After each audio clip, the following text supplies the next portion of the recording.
Hey guys, welcome back to the BuzWeaver channel, and in our top stories today from PBS NewsHour, Kevin McCarthy ousted as House Speaker in dramatic vote. That's right, he's out. Speaker Kevin McCarthy was voted out of the job Tuesday in an extraordinary showdown, a first in U.S. history.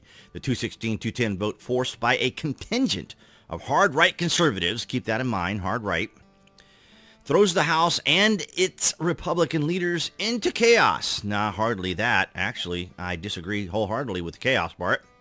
McCarthy chief rival Rep. Matt Gaetz of Florida brought forward the motion to vacate, drawing together more than a handful of conservative Republican critics of the Speaker and many Democrats who say he is unworthy of leadership. Now, the Democrats are going to oust a Republican any opportunity they get, so that kind of goes without saying.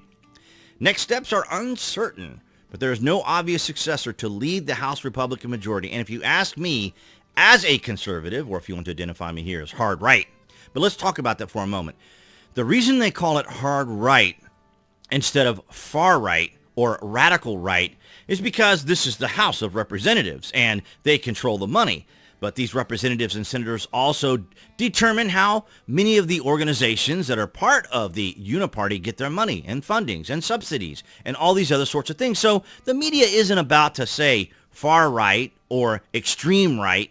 So obviously they have to mind their manners, as it were. McCarthy ousted as House Speaker in dramatic vote. I don't know how dramatic you could say it, but let's get down to a little bit more of the meat and potatoes. Democrat leader Hakeem Jeffries said in a letter to colleagues that he wants to work with Republicans, but he was unwilling to provide the votes needed to save McCarthy. So there were, obviously discussions to decide whether or not McCarthy should go or not. As the House fell silent, Gaetz, a top ally of Donald Trump, rose to offer his motion. Gaetz is a leader of the hard right Republicans. There you go, another term, hard right, who fought in January against McCarthy in his prolonged battle to gain the gavel. So there's always these disputes that were going back and forth. And McCarthy had some good ideas, and he had some good incentives, and he had some things going for him, but he never really came through with it. It's a sad day, Republican Tom Cole of Oklahoma said as debate got underway, urging his colleagues not to plunge the House Republican majority into chaos. Disagree with that. Wasn't in chaos. But Gaetz shot back during the debate. Chaos is Speaker McCarthy. Probably a little hyperbolic on that, but McCarthy, to me, was just, he did very little. Like we always say here on the BuzWeaver channel, you give the Democrats an inch, they'll take a mile. You give the Republicans a mile, they take half an inch. McCarthy's fate was deeply uncertain as the fiery debate unfolded, with much of the complaints against the Speaker revolving around his truthfulness and his ability to keep the promises he made since January to win the gavel, not to mention his slow decisions to move with things. But a long line of McCarthy supporters, including Rep. Jim Jordan of Ohio, a founding leader of the Conservative Freedom Caucus, stood up for him. I think he has kept his word. He kept some of the things. Well, he always keeps his word. It's his actions that I was more concerned about. But I am a big fan of Jim Jordan, so don't get me wrong on that. And some did so passionately. Rep. Garrett Graves of Los Angeles, Louisiana, waving his cell phone, saying it was disgusting. The hard right colleague was fundraising off the move and text messages seeking donations. So they're kind of just going after each other. So there was a in-house fighting, as it were. It would take the support of only a handful of Republicans from his slim majority to remove McCarthy as Speaker if Democrats vote in favor alongside the conservative rebels. But the idea here is, of course, the Democrats are always going to try to oust anyone who's a Republican, so no particular mystery there. At the Capitol, both Republican and Democrats met privately ahead of what would be an historic afternoon vote, naturally.